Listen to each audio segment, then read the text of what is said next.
Welcome to the latest Seahawks Draft Blog live stream. Rob Staten from a bar. Robbie and Adam with you as well. Apologies if my Wi-Fi is not very good. I don't know how this is going to hold out because, like I say, I'm in a bar. Fellas, there's two things I want to start with. First of all, I walked into a door when coming to this bar from my hotel room. I was that surprised by the Seahawks beating the Niners. But also, Adam has made sure that we have to read out that earlier today, Robbie, he sent us both a DM, and I will read it. It says, "Hear me." He used all capitals as well, so you know he really meant it. "Hear me now, believe me later. The Seahawks of Seattle are winning tonight," said Adam. So Adam, we'll just leave it up to you, Adam. Give us your thoughts, having correctly predicted a win for the Seahawks.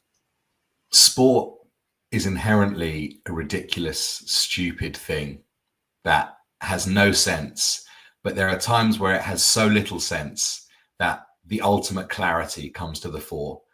And with the Dotson stuff, with the Connor Williams stuff, with the talk about the vibes in the locker room, it just felt like one of those games where, like, I'm normally on the wrong end of this stuff with Tottenham. Like, I can normally see a Spurs loss coming a mile off when it's never happening.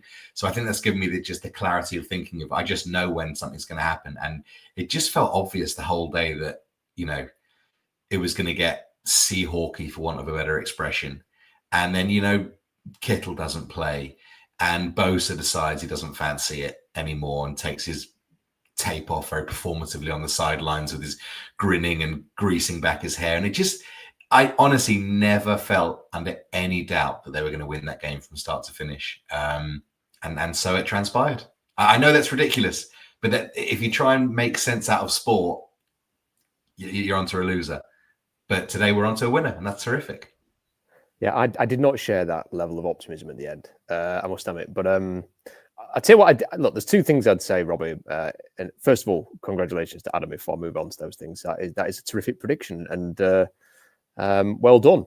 But there's sort of two things I'd think, Robbie, is one, I just find the Niners so annoying that I really, really couldn't bear another loss against them. You know, to go 0-6, especially against this Niners team. And that was the other point I was going to say, is it almost felt a little bit, Robbie, at the end, if they don't beat this Niners team, you know, the way that they're playing, Bosa not being on the field, Kyle Shanahan gets a lot of grief from Niners fans. I think they got booed off at halftime, the commentators said. And the Niners fans give Kyle Shanahan a lot of grief. And I've always kind of sat from a distance and thought, what's that all about? Like, today, I kind of understand it. I don't know what he was doing. So it felt like, if they don't win this game, are they ever going to beat the Niners again? So I'm really pleased, Robbie, that that's been addressed, and they did win the game in the end. And great. Look, it's not only is it great for the Seahawks to get a win like this, and I think it is an important win for sort of future optimism. But I also wonder if it means we're seeing the closing stages of this era of Niners football, Robbie. Yeah. Well, first of all, congrats, Adam. I thought you were off your rocker earlier. We were texting back and forth, and I was like, Adam's got to be drunk already. So congrats on that.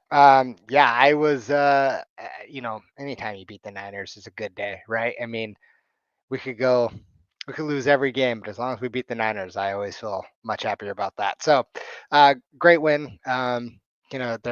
I definitely didn't share Adam's enthusiasm there. Even when we had the ball at the end, I just didn't think we had a chance. It just didn't seem like we had it, and but there it is. Take a win over the Niners any day. But yeah, there's a lot of players missing for them, and I think Nick Bosa going out there and missing the last fourth quarter or whatever, I think that probably helped a little bit as well. But yeah, I'll take a win any day. I'm excited, and I'm okay with seeing a Niners era coming to an end. Yeah, and as you mentioned, those players are out. I was already thinking, Robbie, maybe I've got a bit early on that, like, because if Kittle is playing for the Niners, and if Nick Bosa's out there, and there's one or two others that they're missing as well, then they're still a strong team, aren't they? But I just wonder where they go from here. And I don't want to spend much time talking about this, but they've got to pay Brock Purdy next year. A few of their players are they're getting nearer the end than they are sort of their prime. And it would be great to see. They're currently bottom of the NFC West, which is great to see. And maybe they're due a few years in the basement. Let's talk about the Seahawks then. First of all, defensively, Adam, what do you think about the defense? Because they played better against the Rams, and this was also a better performance. They've limited this Niners team to 17 points. There were definitely some frustrating moments. I mean, I was ready to come on here and absolutely hammer that final scoring drive that the Niners had, where they throw it to Jennings on 3rd and 11, and he carries 3 Seahawks defenders for a first down, and they end up scoring a touchdown on that drive. Julian Love completely misreads the touchdown. And I'm thinking they've played very well for the most part on defense. They're going to blow it on that drive. And I was ready to come in and go, oh, it's so frustrating. But fair play to them now that they've actually gone and won the game, Adam. Overall, to limit this Niners team to 17 points is not something the Seahawks have done. And this felt as a consequence of the defense playing better. I thought a very different game than we've seen in the last 5 against the Niners, where they kind of did what they wanted on offense. Yeah, I think that last point is what really stood out to me, that we looked quite vulnerable, I thought, to the sort of vertical game today. But for whatever reason, they seemed quite hesitant to use it against us. And it almost felt like for the first time in a long time, the Seahawks were stopping a team from doing what they want to do, just with general coverages and discipline and tackling. And we're forcing them to go sideline to sideline. And we haven't done that for a long time. Like, it's been particularly against that rabble, who have been able to sort of have their way and do whatever they want, whenever they want against us. So that did feel like a bit of a turning point today, in the sense that for the first time in ages, I mean, I was at the last game where the Seahawks beat the Niners. I think with touchdowns from Adrian Peterson, Travis Homer, and D. Eskridge, of all people. But it just felt for them. I mean, even that game was like, we conceded 30 plus points, I think. And yeah, it just felt like we were dictating what we wanted the Niners to do. And I can't remember that happening in the Shanahan era. So that was really what made me feel good about watching that team. And I felt the defense deserved to come away with a win. Yes, the Niners are missing some key players, but you can play what's in front of you. And I thought we did a really good job of being a dominant force for today, which was really impressive to see. Robbie, what do you make of the defense? Because when you actually look at the stats, it paints quite a muddled picture, because they actually did run the ball not too badly, the Niners. Seattle certainly didn't shut down the run. They had 131 yards on 27 carries. That was massively helped, obviously, by Brock Purdy having 40 yards and 5 carries, scrambling. But, Christian McCaffrey was involved in the game. I don't really know why Kyle Shanahan was throwing the ball late on instead of just trying to run the ball and finish the game that way. He started throwing, and he allowed Seattle to keep some time out. So it was a really weird sort of end to that portion of the play as well, when Seattle seemed to call back-to-back timeouts. What would have been presumably a 5-yard delay of game penalty would have put the Niners in 4th and 1. And I think Kyle Shanahan was calling for that. Mike McDonald had his head in his hands, and then the refs kind of just went, "No, get on with the punt." And it's like, thanks, refs. Like, that was really generous of you. It helped the Seahawks win the game. But the run defense, I think, what I would describe, it didn't shut anything down, Robbie, but it was good enough. And for too long in the last few years, the run defense has been a long way away from good enough. It's been awful. So that's a big improvement. I thought the secondary generally had some trouble today. I had some idiot on Twitter saying, "Oh, Devin Witherspoon had an amazing game, and you don't know what you're talking about," because I thought he gave up some plays. I thought the secondary had a bit of an off day, but likewise, I thought the D line and the linebackers, Robbie, did very well. So I don't think it mattered that much. And whenever you can hold Shanahan to 17 points at home, it's a good day's work, isn't it?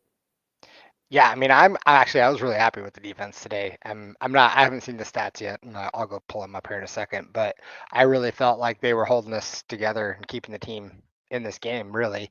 And as you said, anytime you hold Kyle Shanahan's offense to, less than 20, you got to feel really good about that. And I mean, I've seen this team move up and down on the Seattle Seahawks so many times, and it doesn't matter who they have at quarterback. So for me, I was happy, and I agree. I actually think Devin Witherspoon made some really key plays, but there was also times where he was out of position. But I think overall the defense was what really kept us in the game the whole time. So I was happy with the D today. Just looking at the stats. I mean, there were like it's a real weird thing because when you do look at the stats, like the Niners were 7 of 11 on third down. Like they had a lot of success on third down.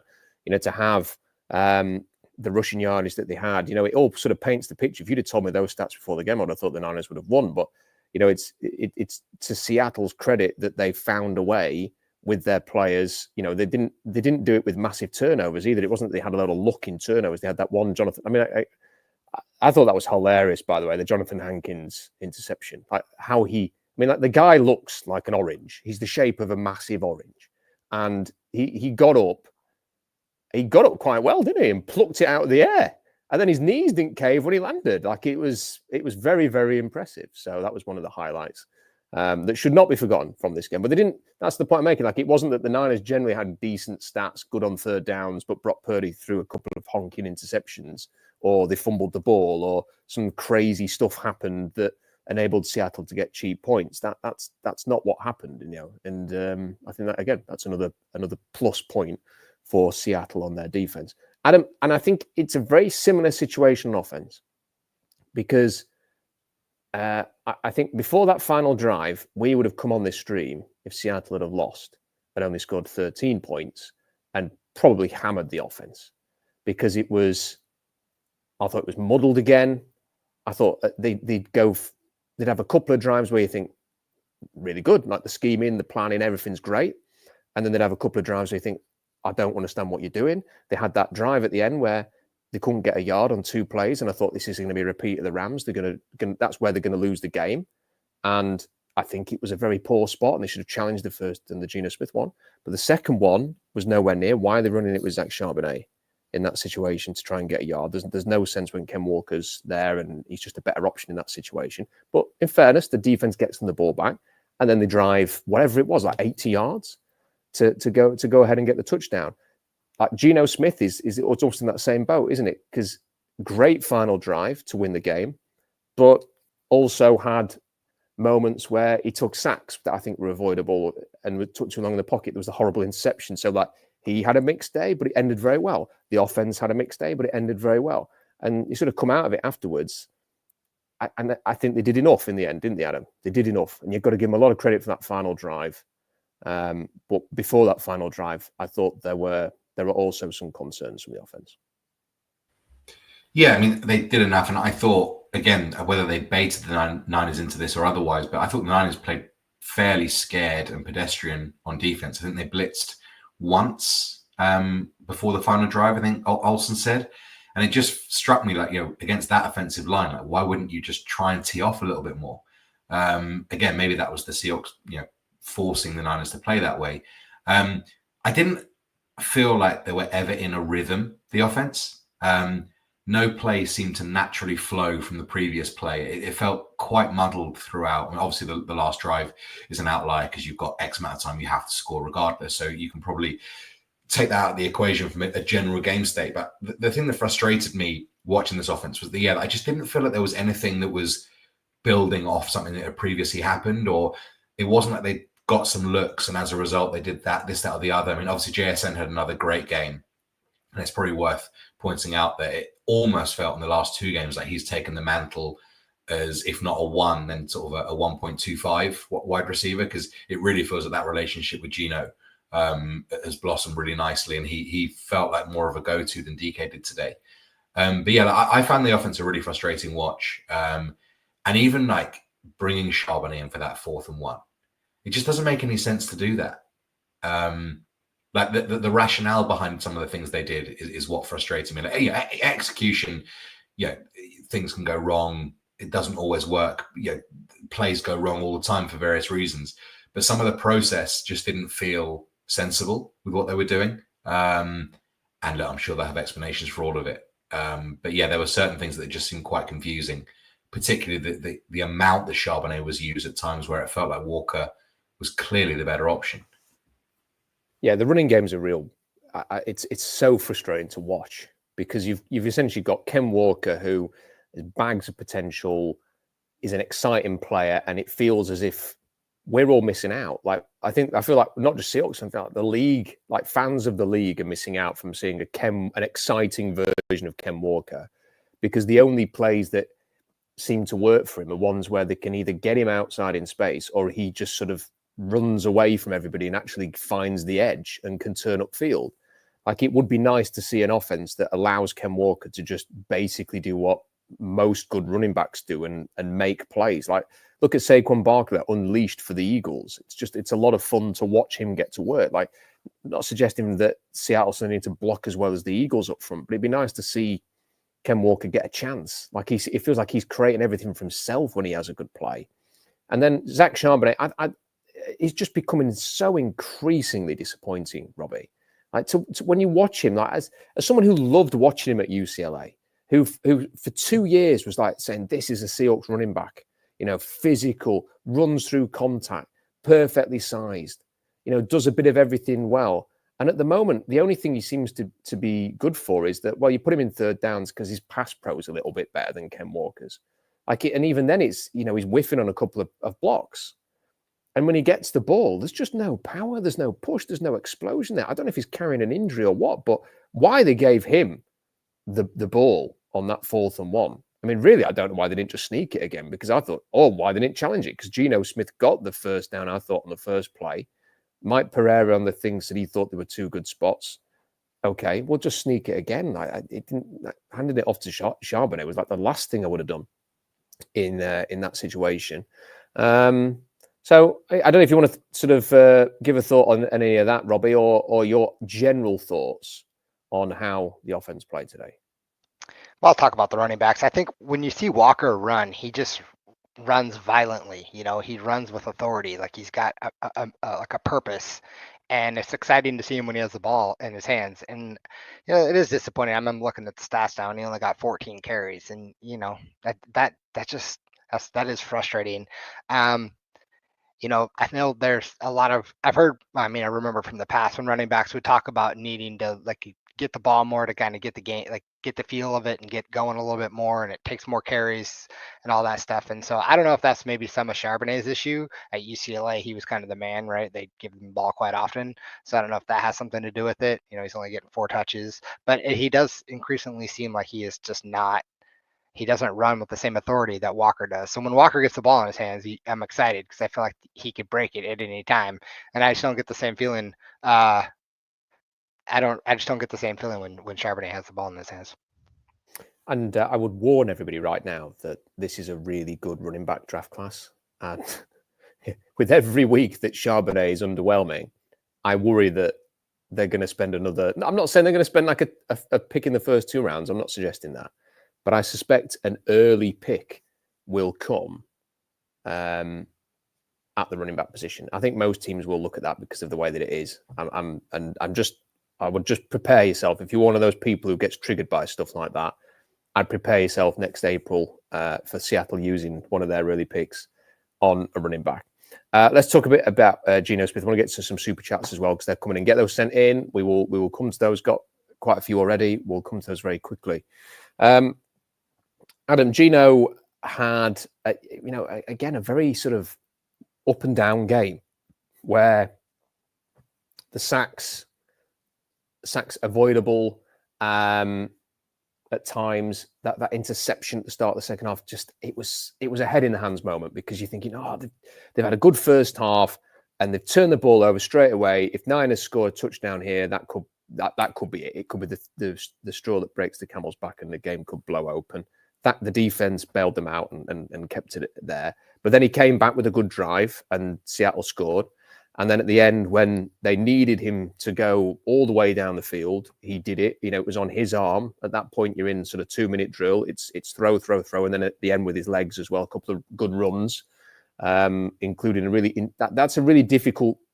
When you make the call to run at the end, which when he scored on the touchdown, you either better score or you better get out of bounds because they didn't have a timeout. And that would have been very difficult to get back up, spike the ball and do all that. So he got in, he did what he needed to do.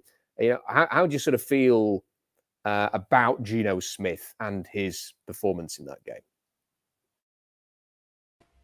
I don't feel any different overall about Geno Smith than I always have done, in the sense that he's fine and I wouldn't pay him any more money than he's due. But if they want to give him, keep him around a bit longer, then cool. And if he wants to stay, then cool.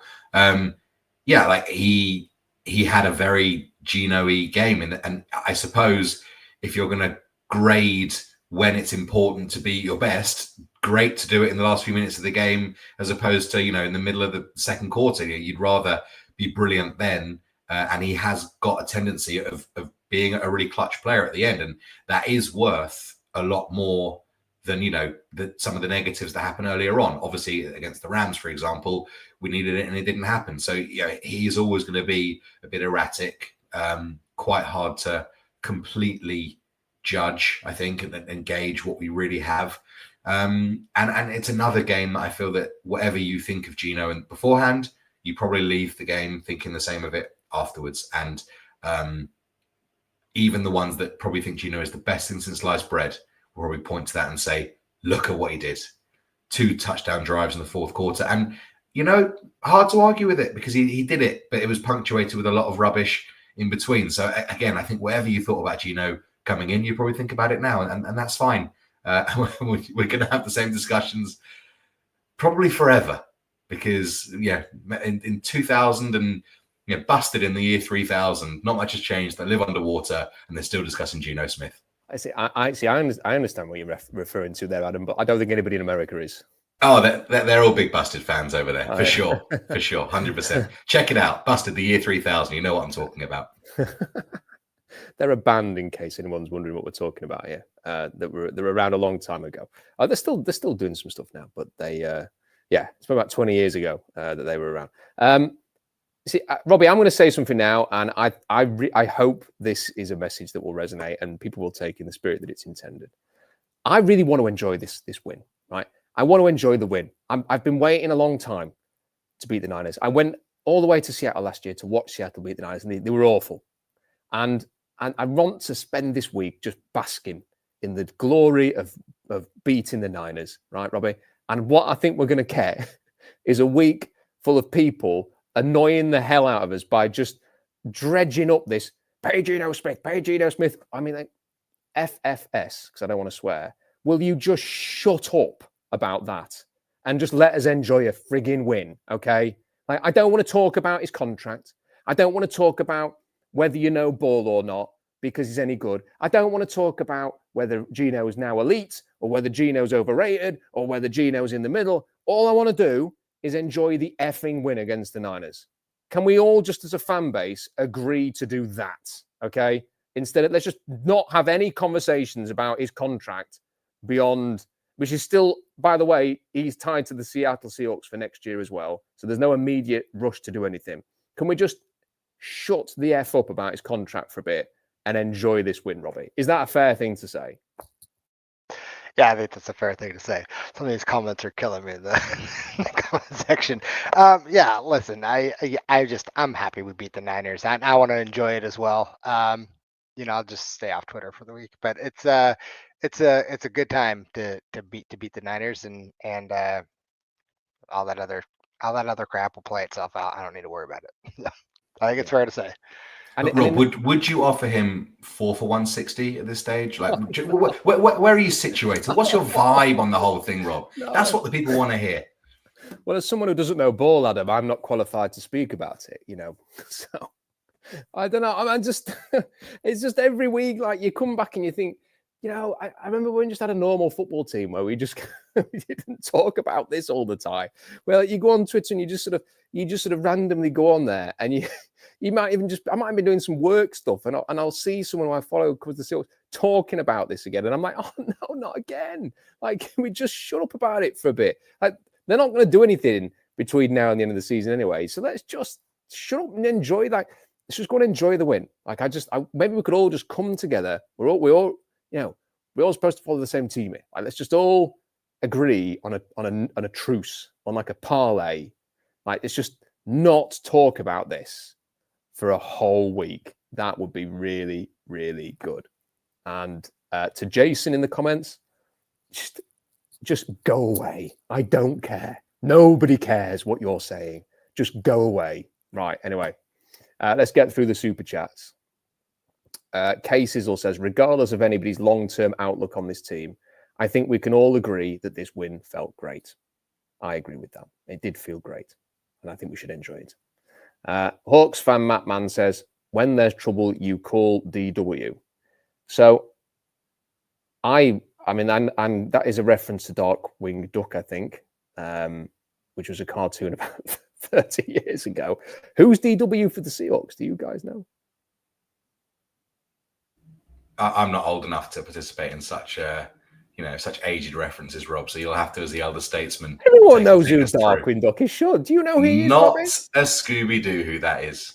Robert, do you know who he is? I know who it is, but I would have never gotten the reference. But yeah, that's the reference, but I don't know who he's referring to with the Seahawks. Matt, if you let us know, then we can clear things up. Adam's already stunned half the audience with his busted reference, and now I'm mentioning Darkwing Duck, and I'm now starting to wonder if there are fewer people, there are more people who don't know who that is. It was a good cartoon. I enjoyed it. Mike says, "What up, gentlemen? D looks better. Gino pulled it off. Great ending. Appreciate the work, guys. Go Hawks!" And he's done a car. Can either of you do a better car than me? I'm not even going to attempt. Just perfect. Yeah, then you can improve on greatness like that, Rob. Okay. So I think we'll leave you to it on that one. Okay, thanks. Devon Witherspoon apparently is DW, according to the people in the comments. Okay, that makes sense. We should have. I mean, why didn't you two guys get that? Come on, it's obvious now. Mike, thank you for the super chat. Noah says, "Stopping the run and Bosa being out was huge." Yeah, Bosa being out. I think Brady Henderson's tweeted about this. Curtis mentioned it in the comments that I think he said all 20 of Seattle's points came when Bosa wasn't on the field.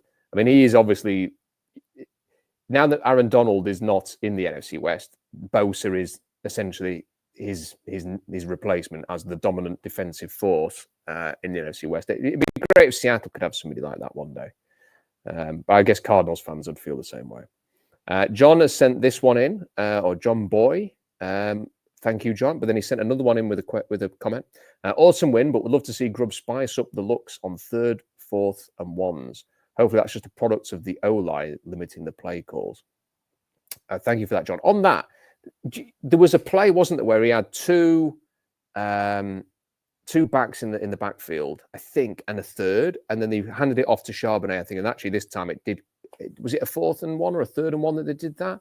So they have done things like that, Adam, but with Grubb, I think he's sort of 50% exciting and interesting, and 50% of me wants to go with time and with an offensive line, he could be really good. And there's 50% of me that thinks I don't think he's going to be here next year. I don't know. Maybe we just need a few more games to determine which side of the pendulum it's going to fall. But I mean, how do you feel about Ryan Grubb and his approach so far? If the season ended today, my money would be on him not coming back. But this does feel like a line in the sand game where he can almost it almost feels like the second half of the season starts now, and it just so happens that we're at a 500 record and we're going to see what happens in the last 7 games. It sort of feels like a win like that. It puts everything back on the table, kind of on the good and bad side, and you can just say, right, what have you got from me in the last 7 games? And, it's exciting again, thankfully, because it would have been miserable had they lost that game. Miserable for a number of reasons, particularly off a bye with the off. If they'd lost it, then they wouldn't have had that final drive, and the offense would have said was absolutely putrid all day. So it kind of feels like everyone's got the chance now to re-earn everyone's trust and respect, and the idea going forward for next season. But as I say, I've not been impressed enough as it stands to think I've got a huge amount of confidence going forward. But hopefully from now they can sort of buck their ideas up and go again. Yeah, Robbie, how do you feel about Ryan Grubb? Can I give him an incomplete? I'm not really sure what to make of him yet. It feels like every game is indifferent. I don't really get a good vibe on whether he's a good coordinator or not. And I think a lot of that could be the offensive line. I'm just not sure. I don't know what to make of him yet. You think you'd have a good read on him this far into the season, but I don't have one yet. Yeah, there was a play to Jackson Smith in Jigba, I think on a 3rd down, that was really well designed. I think they had AJ Barnes sort of run around, which took JSN's man in coverage away from him. and it opened things up. And I thought, that's such a clever design. It's the kind of thing that Chicago's recently fired offensive coordinator probably wouldn't have done in Seattle. I'm sure somebody will tell me that he did it all the time in the comments. But the point being, I enjoyed seeing that sort of level of play design. And there's been a few times this year where I've thought, that's really impressive. Like Grubb's really done a good job there. But then there are so many like instances, like the 2 run plays on 3rd and 4th and 1 in this game and the Niners game. And then some of the decisions where you just think, what are we doing here? Like, that's not it. Or some of the balance between passing and running, and the fact that despite Seattle continuing to say they want to run the ball and they want that to be their identity, they continue to be throwing at a rate that is more than any other team in the NFL. It just makes me think, are he and Mike McDonald aligned properly with their vision for this team? Like, Mike McDonald wants this kind of offense, but Ryan Grubb runs something very different. 2, does that matter? Is McDonald flexible enough as long as it works? 3, is it ever going to work, or is it just the O-line is so bad that it's preventing it from working? And I don't know, Adam. And the thing is, what you also don't want to do is be a team that fires coordinators all the time and chops and changes. And I wouldn't want to do that just because, for the sake of change. But even when Carroll took over, he had Jeremy Bates for a year. It didn't work. They moved on to Darrell Bevel. Sometimes if something's not working, you have got to make the move. And I don't know how I feel about Grubb if it carries on the way that it is, whether it's just a timing thing, it is his first year in the NFL, whether he's actually brilliant, and if you can fix that O-line, could be even better in the future, or whether, like Robbie says, it's just like an incomplete thing right now, and I don't know what to think really about it. I think my only slight concern is that obviously there's a home cooking idea with Grubb, obviously given he's come from Washington, so that probably gives him a bit more grace with a lot of the fan base than otherwise other people would have had. But, and I'm far from an X's and O's guys. I'm far from a tape guy that's going to be grinding and working out and understanding what's going on. But to the layman, I think if you said that this is an expert, unbelievable offensive coordinator coming in, just watching the games, like I feel like you'd have expected a bit more. Like if you look at how Detroit play, for example, everyone can watch them and see they are brilliant on offense, and Ben Johnson is doing some unbelievable things.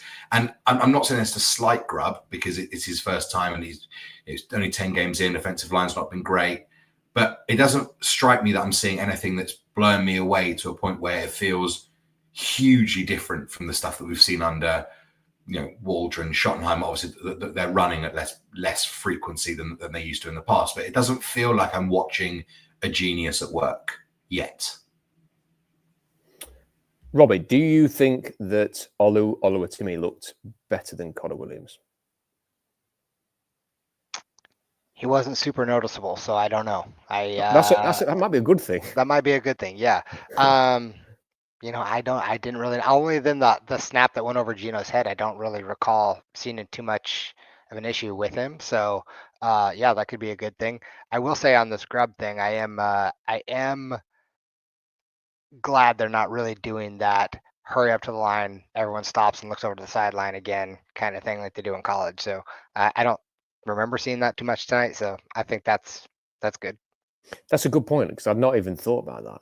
Yeah. But now that you've mentioned it, my memory is like, oh yeah, they didn't do that as much. Maybe that's something they just, in the bye week, they just went, we're not going to do that anymore. We're going to sort of run a more conventional system. And I'd be well up for that, frankly. It's not the Pac-12, it's the NFL. So there's probably a reason why none of the other teams do it, and Seattle will be well advised to sort of stick to what they were doing today, really, if that's what they're going to do. I thought Oluwatimi actually played well. Again, you unless you actually study him and watch every snap, it's difficult. But I thought he generally did okay. So it was a big surprise, I suppose, to everybody that Connor Williams retired.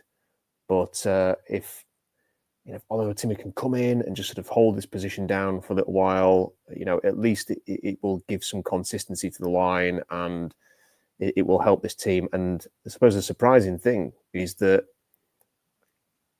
well, maybe it's not that surprising. I thought the worst defensive lineman today was Charles Cross.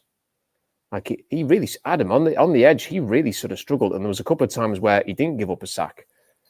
He probably gave up a pressure, but he was lying on his back, having been shoved into the backfield. And although Abe Lucas gave up some pressures and there was a bit of trouble on the right-hand side against Nick Bosa, it's his first game back against Nick Bosa, so you kind of got to expect that. Nick Bosa is going to create pressure against any tackle, really, in the NFL. But I thought Cross was a bit suspect. Bradford had his typical penalty, didn't he, at some point, to push the Seahawks back. I didn't really notice Laken Tomlinson or Oliver Timmy, so that's probably a good sign for both. But I think that's it. I think until they fix that offensive line properly, I don't think we'll truly get a grasp on what a Mike McDonald offense or a Ryan Grubb offense is and whether it's worth believing in. Yeah, I mean, him and Huff were playing with the best offensive line in college football last year. They won the award for it. So I think what I would say as a benefit is that it felt like the line cleaned itself up as the game went on. It looked a bit messy and scatty at the start, but it did feel they were settled down.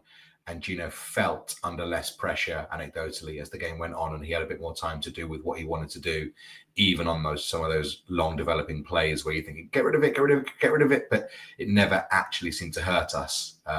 So maybe they were just able to hold their blocks for an extra half second as the game went on. And we know that that's really all that you kind of need them to do. Just die slowly, really. Yeah, I've started calling in my head, I've started calling him Anthony Bradford City, because, I mean, again, people won't know this, but Bradford City are there's quite a big city in Yorkshire where I live, and their football team is awful, and they've been stuck in the bottom division for many, many years, and watching him toil and struggle is a bit like watching Bradford City. So I've started calling him Anthony Bradford City. Reflect the Sun with a super sticker. I don't know what a super sticker is, but I really appreciate it. Reflect the Sun. Thank you very much for that. I appreciate it. Mike Barrett says, not sure it's a coincidence that the Seahawks' 2 best wins have come after bye weeks. It's a fair point to make. I don't know if it's just a coincidence, really, or whether it is because they've had a bit more planning, because obviously they've had the bye this time. And last time there was like a mini bye, wasn't there? Because they played the Niners on Thursday Night Football, and then kind of had 10 days before they played the Falcons. So there might be something in that.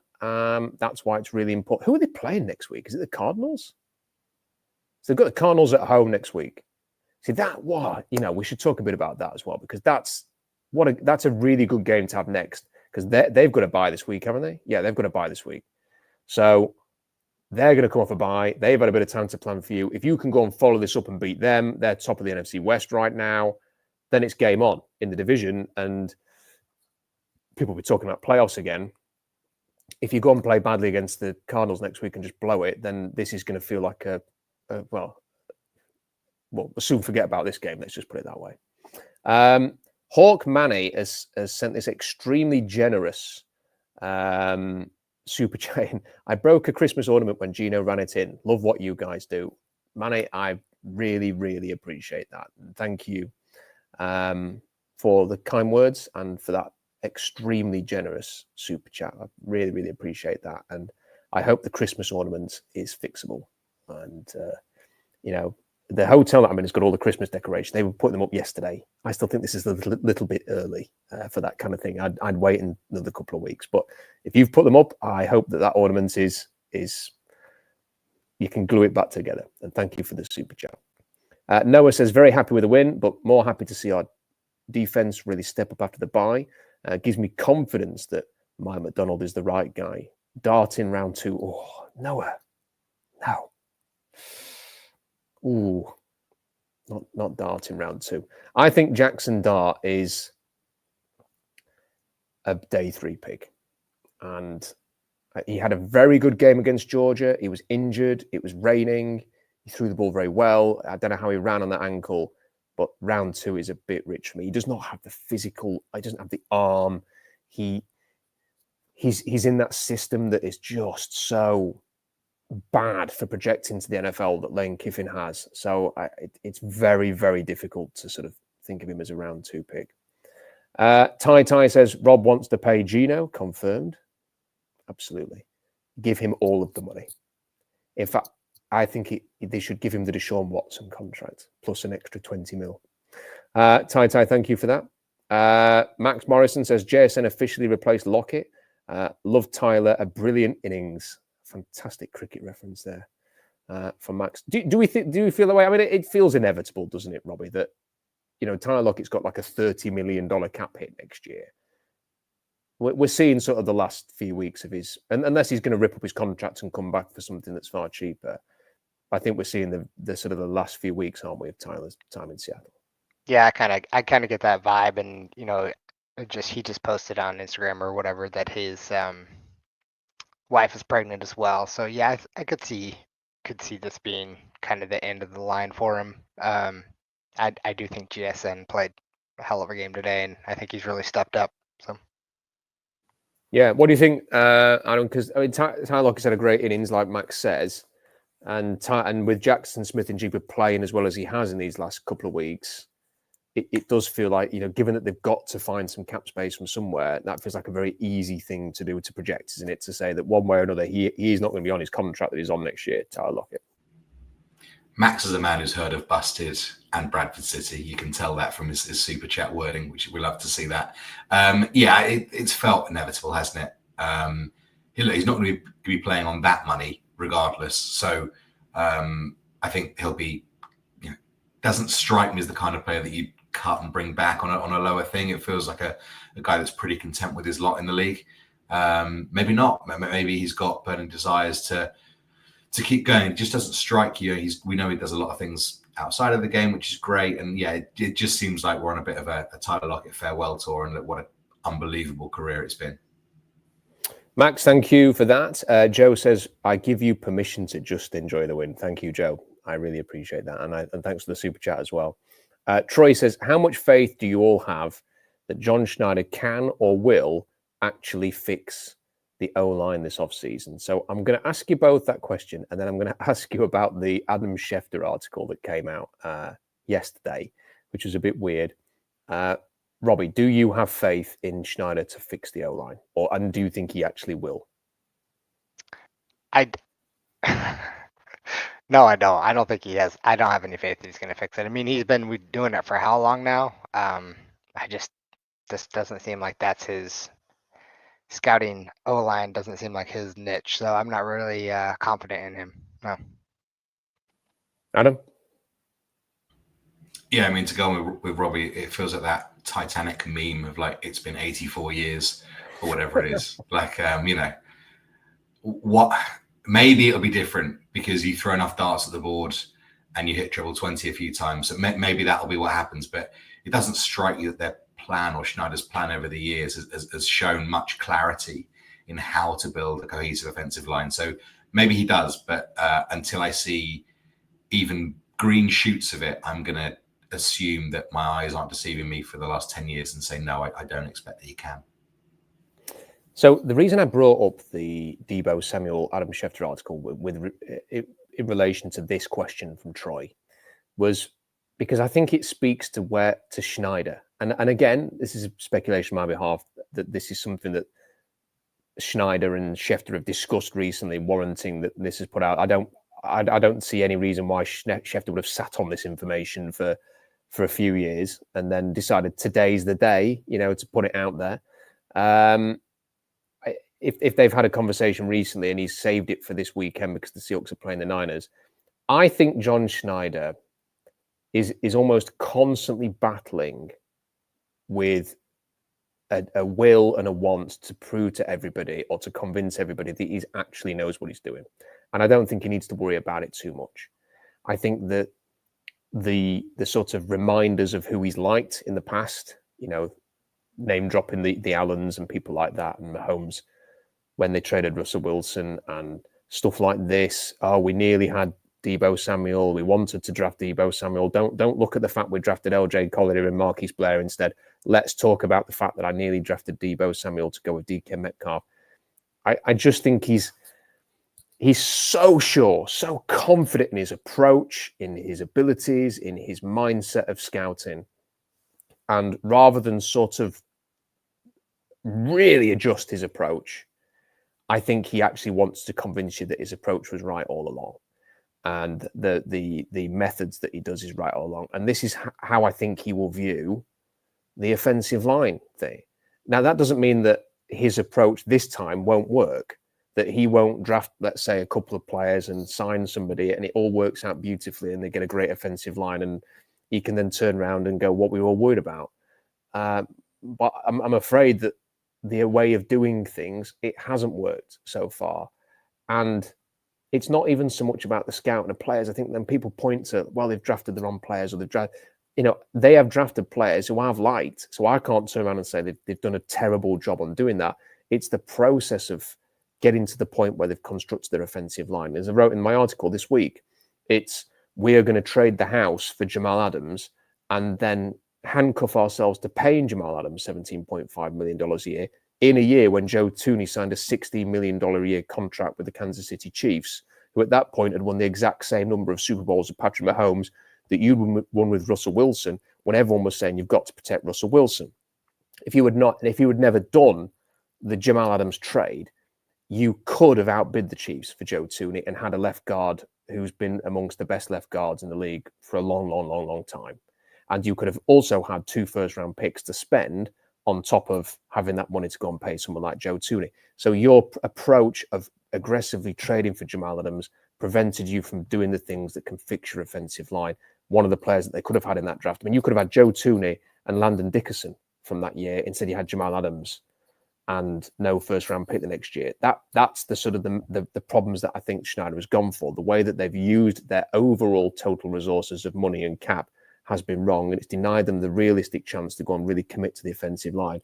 And what I think they have to do moving forward is they've got to shift some of their resource back. They've done it with the defensive line, and they need to shift some of that resource back into the offensive line now. If he's prepared to do it, then he'll have a chance to fix this offensive line.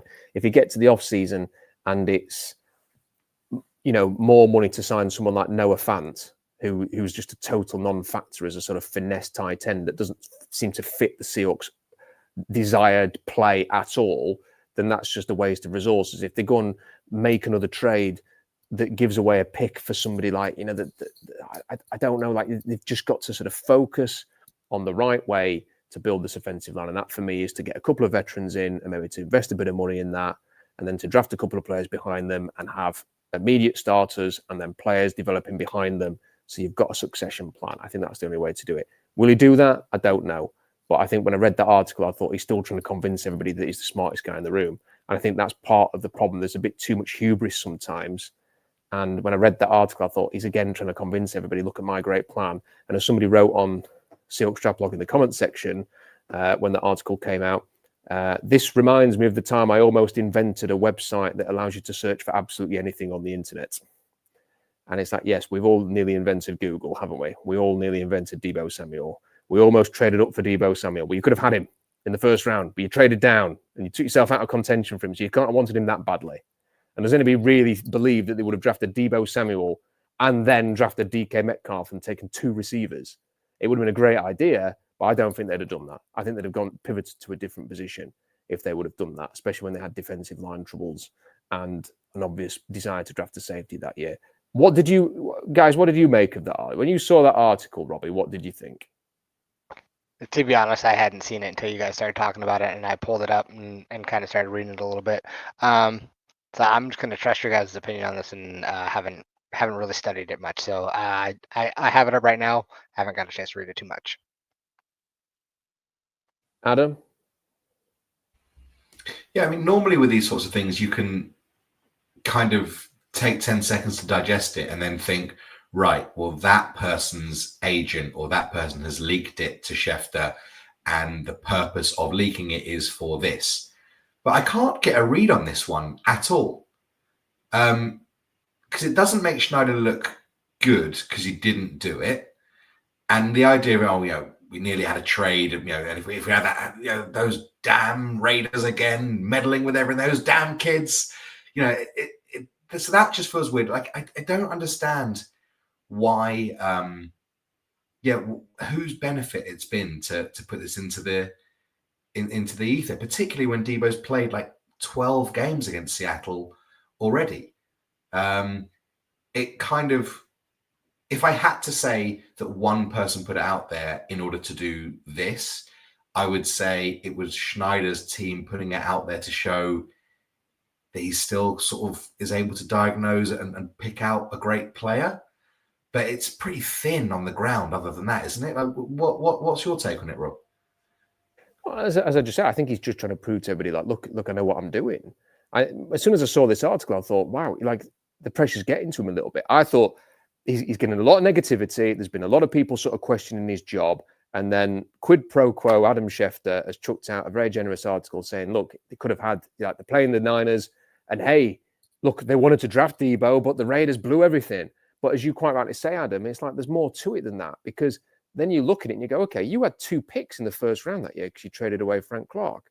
If you really, really thought Debo Samuel was going to become Debo Samuel, you would have taken him with the LJ Collier pick. You would not have traded down with the pick that was after that and got yourself deep into round 2 to where you eventually take Marquise Blair instead. If you were that convinced that Debo Samuel was going to be a superstar, you'd have just took him in the first round and said, okay, that's that. Like, this idea that this reflects well on Seattle is actually, well, no, because you had every chance to get Debo Samuel, and you ended up with LJ Collier and you ended up with Marquise Blair. That's a bad thing. Like, and to make it worse, then the bloody Niners got Debo Samuel. So not only did you not get him, but somebody else in the division got him, and he was there and he played a huge part in 2 Super Bowl runs for the Niners. So it's really bad. The process is bad. And that whole draft, it was so frustrating. You know, they trade away Frank Clark, and then went on and helped the Chiefs to a couple of titles. And then you end up getting nothing out of those 2 early picks that you had. Very, very frustrating. And I thought it was a sign that he was feeling the pressure, and he maybe was talking to Schefter and he mentioned that, and Schefter said, "Can I put this out?" And he went, "Yeah, go for it." And he probably thought, this will reflect well on me because we want to. And maybe I'm completely wrong. Maybe if John was here and he was being honest, he would go, "That's not what happened. I've not had a conversation with Adam Schefter in 3 months, and I don't know where this has come from." Maybe Debo Samuel's agent put it out and just told Schefter a little tale from back on draft day ahead of this game and just dropped it out there as a nugget. Who knows? But I when I read it, I thought, and I think a lot of people wondering, why is this out there now? I saw Mike Florio pontificating about it, saying that he thought it was a suggestion that the Seahawks might be interested in Debo Samuel as a free agent. I was like, no. Like, if they've got any spare money in the offseason, they ain't going to be spending it on a receiver who's seen better days. And he also suggested that they might trade DK Metcalf and then sign Debo. I was like, they're not going to do that. They're not going to do that. So I don't think it's that. But it was a weird one. It was definitely a weird one. We've had this super chat from Hawk Zero said, did you think anything the Seahawks wanted Debo Samuel in the draft? Was that odd? Or I hope we've answered that question for you, Hawk Zero. If you missed that whole answer, then rewind and you'll be able to hear it. But thank you for your super chat. Jack M says, do you see Drew Aller as a Schneider QB? I don't. I mean, he's got the size. He's got a decent arm, but he's so. I mean, I keep saying he reminds me of like a poor man's Mike Glennon. Like, he's so gangly and awkward. On the move, and I think his accuracy is a bit hit and miss. I personally do not rate Drew Aller that highly. In fact, I think he should go back to school and play another year in college football, because I don't think he's a high draft pick. So my answer to that would be I don't. I've got some draft notes from this weekend and last weekend. I didn't have a chance to put them out last weekend, but I've got some thoughts and some things I'll get into with the quarterbacks in that. So check that out on SeahawksShopBlog.com. Last super chat for now. Matt says, of course, feels great beating San Francisco, but also feels like the team isn't on the right path to contention. Still way too many mistakes and after a bye, and that's coaching. Also, all 20 points came with Bosa out. Thank you for that, Matt. Robbie, what do you make of what Matt said there? Because I think I'm more inclined to just try and enjoy this win. Maybe think about any bigger picture things here. I don't think today, like, if win or lose was going to be any kind of referendum on how close the Seahawks are to contending. I think we can all see that they need a lot of work, and I just hope the Seahawks are honest about that, even if they make the playoffs. The line in particular needs a bit rebuilding. But yeah, I think if they'd have lost at the end or won at the end, I still think the same thing needs to happen in the offseason. Yeah, I mean, I agree with that. I was definitely feeling what Matt said during the game, and then we squeezed it out, and all was better in the world. We won, and we beat the Niners. So, yeah, again, I'm just going to enjoy the win and focus on the other stuff. We'll play itself out.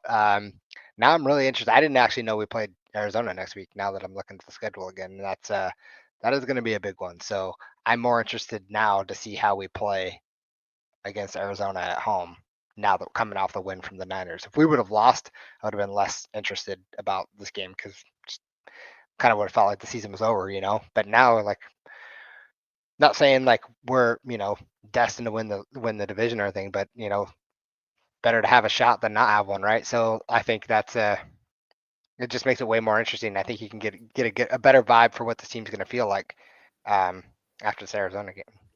Yeah, and I think if there's ever, even if the Seahawks ultimately, like, let's say, don't get to the playoffs, but still manage to win enough games to sort of not be in sort of the top end of the draft, I think this, if all the draft classes to sort of be in that position, this is the one. It's not a good draft class at the top end. And it might actually help to be picking a little bit later on if you want to go and take interior offensive linemen, because you'll find the value matches with where you're placing. If you pick like 16th, for example, I think you can justify taking, say, Tyler Booker there. If you're picking 8th, you can't. So I think I think it might help to be a little bit further on if that's ultimately what happens. But Adam, I suppose with this win, if they do win next weekend, they'll be in the mix, won't they, for this division? Because this division is basically a great mini portrait of the NFL. There's actually a lot of very similar teams, aren't there? And if we're being really honest, a lot of bad football this year. And we'll see who ultimately wins the Super Bowl. But even the Chiefs, who've lost their unbeaten record today, they don't look great. And they were like they had the best record. Like there's not it's not a high quality football season, I don't think, overall. No, I mean, there's so few games in the season for each team that it's hard not to treat each one as like an entity that is worth almost swinging opinions wildly, because it's just the way it goes. And I went into this game thinking, before I was spoken to by the footballing gods this morning and had my moment of inner peace and clarity that led me to the promised land of a Seahawk win. I was thinking this morning, well, we're going to lose. We'll be 4-6. The season will basically be over. And as a result, we're going to go into the off season, not really have done anything really. And it's going to be a waste of a year because the cap's still going to be knackered. I don't really understand how they're trying to play on offense or defense. And what have we achieved this year? Nothing. And now, off the back of a win, and it was, I can see what the defense is trying to do.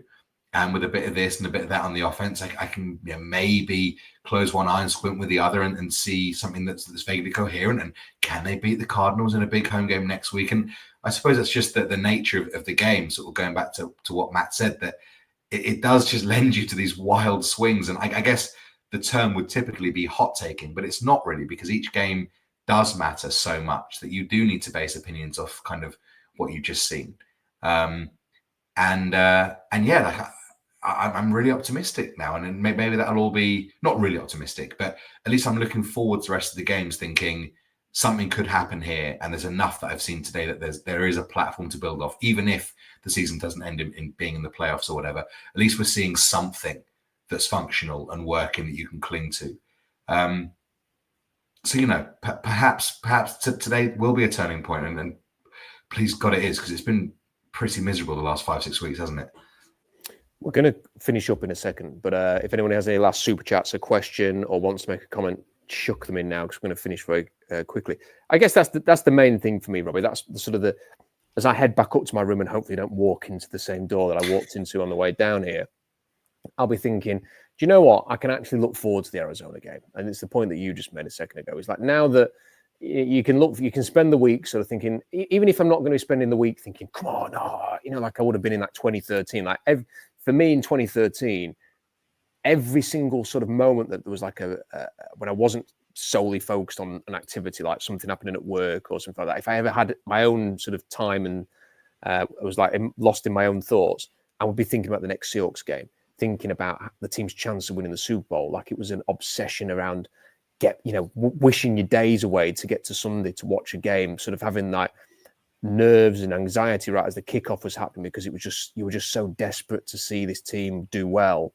And I don't have that at the minute, and it won't be any of that. But at least rather than thinking, okay, I guess I'll watch the game now when it comes on, at least you're sort of thinking, oh, this will be interesting. Like if they win, this will happen. And if they win and they get in this, and maybe they can go on a bit of a run here, and maybe the second half of the season can be good. Maybe changing everything around at linebacker, and Connor Williams retiring is a good thing. And it's actually, the team's actually moving in the right direction now, and we can all sort of get behind that. And it's all really positive. And those are the kind of thoughts you end up having after a win like this, as opposed to, like you said, Robbie, if they'd have lost, it would have just felt like that's the season over. Yeah, I mean, and you make some good points about, getting to watch some of the younger guys play, like Connor Williams retiring. You get to see, Ola play and see how well he gets to do. Getting to watch the linebackers again, and kind of just like pay more attention than just kind of having the game on because you're a Seahawks fan. Now you actually feel a little more invested. I'm excited. I really am. I'm more excited now than I was to start the day. So. Yeah, me too. Me too. I definitely feel that way. And if they were, I don't know what the situation is, because the Cardinals have got a good record in the NFC, haven't they, in the NFC West? So if they win next week, if Seattle win, where would that put them? They'd have the head-to-head, wouldn't they, against the? Yeah, they'd be top of the division, which is wild. Would they, or would the Rams if they win? Nah, let's assume they're not going to win. They're not going to win. Well, they're playing the Eagles, aren't they? They're playing the Eagles. So there is a good chance that they will lose. So yeah. So that isn't that weird that they were like bottom of the NFC West starting today, and then like this time next week could be top of the NFC West. So that's a funny. But listen, this is a nice thought to maybe end on. Like in 2011, if you remember that season, the Seahawks were crap for half a year. They were so bad for half a year in 2011. I remember going to watch the Bengals game in 2011, and it just looked hopeless. Like I remember leaving that game, and I had a chat with Chris Sullivan, who used to run Seahawks Addicts, and we were there's just no hope. Like there was just nothing to believe in. But then by the end of the year, they were the toughest team in the NFL. Like they were running, and the ball superbly with Marshawn, and he kind of finished it off the season thinking they just need a quarterback here. And things will be really, really good. And, they got that quarterback in that offseason. It was Russell Wilson, and they were really good after that. The point I guess I'm making is that it's not beyond the realms of possibility that you can really turn your fortunes around halfway through a season. And maybe after this bye, they can be a more consistent, physical, tough football team. That they're far from perfect. Someone's just asked in the comment section whether I think they're an O-line away from legitimately contending. I wouldn't go that far. That's just, I think having a great O-line would be a huge positive for the team. It's very difficult to build. I still think there are question marks elsewhere. I don't think it's purely the offensive line, and therefore the Seahawks are going to romp the NFC. But obviously, if they had a better O-line, they'd be a better football team, and it would help them to win more of these games and be the kind of team that they say they want to be. I guess, look, they'll give themselves a chance to have a better second half of the season if they can build off the Rams' performance, build off this performance. And do you know what? You end up sort of second guessing. I know this will get said a lot, Adam. They should have beaten the Rams. Like, they should have beaten the Rams. They really should be, 6-4 right now? Because they should have won that game. You should be beating the Giants, really. They shouldn't have won that game in the way it was, but you should be beating the Giants, for goodness sake. Yeah. So they should have a better record than they have. Yeah. Which may be frustrating in a few weeks, but maybe it won't be, because if they just lose next week, then we'll just go, oh, bollocks to it. So, I suppose it is what it is. Peter sent in one last super chat, way late, but stoked to see the lads tonight. And I'm thank you for that, Peter. And we're all definitely. There's been huge numbers for this, so thank you for that. Really appreciate everybody sort of watching along and and joining in with us and listening to what we've got to say.